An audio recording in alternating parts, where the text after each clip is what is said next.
आज हम पहुंचे हैं सुनहरा बॉर्डर पर और इस सुनहरा बॉर्डर से आज एक ऐसी पैदल यात्रा की शुरुआत की जा रही है जो कहीं ना कहीं मेवात के हित में होगी।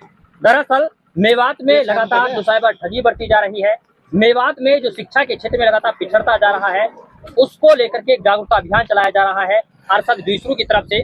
और समाज सेवी और मेवात के हितैषी नेता अरशद मेहराब साहब उनका सहयोग करने के लिए सुनहरा बॉर्डर पर पहुंचे हैं।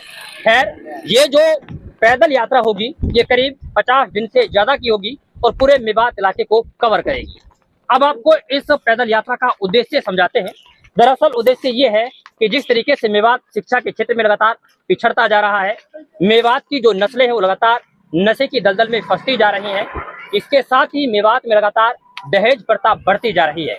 इसको लेकर के एक संदेश दिया जाएगा, एक जागरूकता अभियान चलाया जा रहा है कि शिक्षा के क्षेत्र में किस तरीके से हमें अपने आप को आगे लेकर आना है। साथ ही नशे की दलदल से कैसे नौजवानों को निकाला जाना चाहिए और दहेज प्रथा को किस तरीके से खत्म किया जा सकता है, इसका एक संदेश अरशद बीसरू देंगे, जिसका सहयोग करने के लिए जगह जगह मेवात इलाके के जिम्मेदार लोग खड़े मिलेंगे। मेवाती नेता अरशद मेहराब साहब इस पैदल यात्रा का सहयोग करने के लिए आज सुनहरा बॉर्डर पर पहुंचे हैं। आइए इनसे बात करेंगे और जानेंगे कि आखिरकार इसका उद्देश्य क्या है, किस तरीके से सहयोग करना चाहते हैं और आने वाले समय में मेवात इलाके के लोगों को क्या कुछ संदेश देना चाहते हैं। सबसे पहले तो हमारे साथ जुड़ने के लिए बहुत बहुत स्वागत आपका। आप सभी पत्रकार भाइयों का बहुत बहुत धन्यवाद जी। सबसे पहले तो मैं अल्लाह ताला को शुक्रगुजार हूँ कि हमको मेव कौम में पैदा किया और मेवात में पैदा किया जी। चाहे अब हम कारोबार के सिलसिले से बाहर रह रहे हैं, जयपुर रह रहे हैं, लेकिन आज भी हम मेवात से, अपने गांव से, पूरी तरह से इलाके से जुड़े हुए हैं जी। अभी जो हालात है मेवात के, उसको देखते हुए हमें तकलीफ होती है। उसी सिलसिले में हमसे जितना बन पाता है, टाइम टाइम पे हमने सामूहिक शादियों का भी हमने प्रोग्राम चलाया था। 2006 में हमने स्टार्ट किया था वो प्रोग्राम। अल्लाह ताला ने हमें मेवात में पैदा किया है, हमें कुछ लायक बनाया है, तो हम कुछ करें मेवात के लिए। तो साल भर से हम इसका प्लान कर रहे थे कि जा के लोगों को समझाएं, जागरूकता लाएं। कुछ ना कुछ तो एकदम से नहीं, तो धीरे धीरे कुछ सुधार आएगा।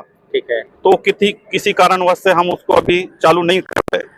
जब हमने अरशद बीसरू जो हैं, बच्चे तो हमारे से ही है, इनकी पत्रकारिता के लिए तो काफी इनका नाम चल रहा है, आप लोगों का भी सहयोग रहता है, ये काफी मेवात का जो खबरें होती हैं। तो इन्होंने सबसे अच्छा काम जो किया है, अभी मकतब एक चालू किया है दीन का।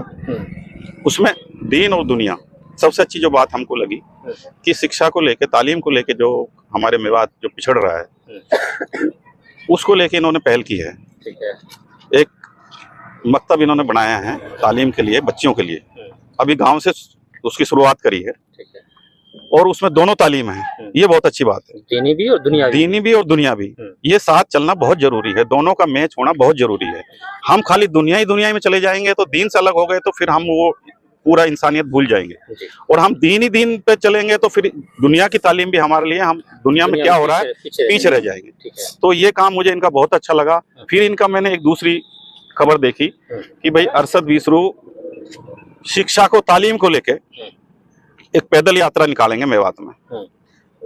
तो ये हमको एक ऐसा लगा जैसे एक सूखे पेड़ को पानी मिल जाता है, क्योंकि पहले से हमारा कुछ ये प्लान था यात्रा का, भाई मेवात में सुधार का काम कैसे किया जाए।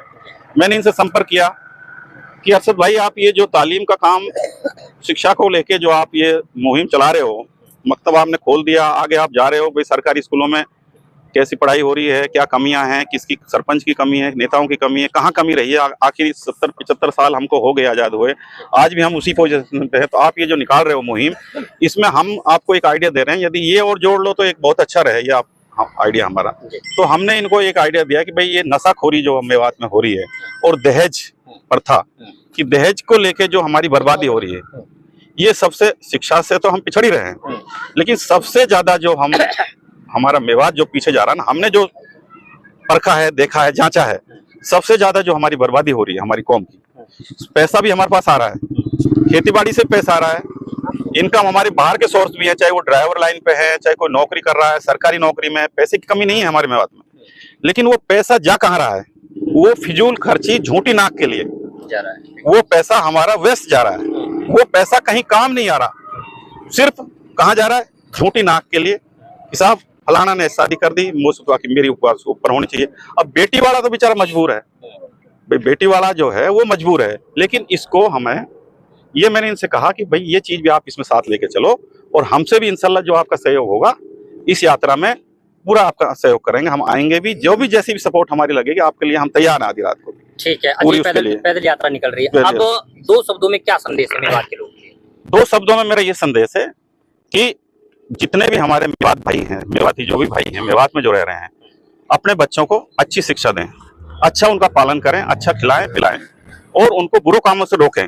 और जिनके बेटे शादी लायक हैं वो बिना दहेज, ठीक है भाई बेटी वाला है वो दे रहा है अपनी मर्जी से, लेकिन सौदा मत करो बेटे का, अपनी औलाद का सौदा मत करो, मांग के मत लो, डिमांड मत करो, और उस पैसों का ऐसा लो जो तुम्हारे काम आ सके, आने वाली बेटी के काम आ सके, तुम्हारे बेटे के काम आ सके। झूठी शान के लिए उस पैसे को मत खर्च करवाओ बेटे वाले से। झूठी शान को छोड़ करके बच्चों की तरबियत पे ध्यान। तरबियत पे ध्यान दो। ठीक है।